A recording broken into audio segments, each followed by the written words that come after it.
Assalamu alaikum hurmatly mekendeshler, tuğanlar. Bugün Жалал-Абад шаарында жүрөбүз. Сиздерге азыр курс валюта бааларыны обменник чогуу банк басымды билип берейин. Сиздер видеого алдымдан лайк кнопканы тапа басып, каналга катталып алыңыздар.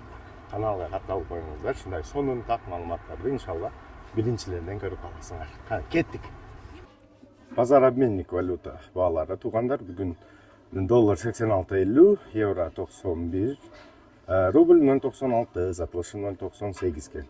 Бұл базар обменниктер баалары туғандар.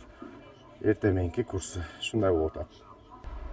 Капитал банк курс валюта баасы доллар 85.80, евро 91.70, рубль 0.96, сатылышы 1 сом 02.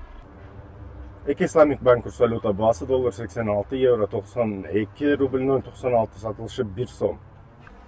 Бакай банк курс валюта баасы доллар 85.90, евро 92, рубль 0.96, сатылышы 1 сом. Банк Азии курс валюта баасы доллар 85.80, евро 91.80, рубль 0.95, сатылышы 1 сом.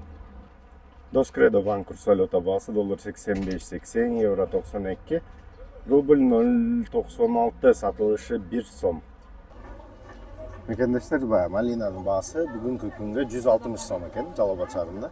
Мына эртеменде свежий малиналар турат. Интернетке чыгарып койбой, Сизди чыгарбайм, малинаңызды чыгарабы. Мына достор, ушундай 160 сомдон малина баасын кошуп койдум.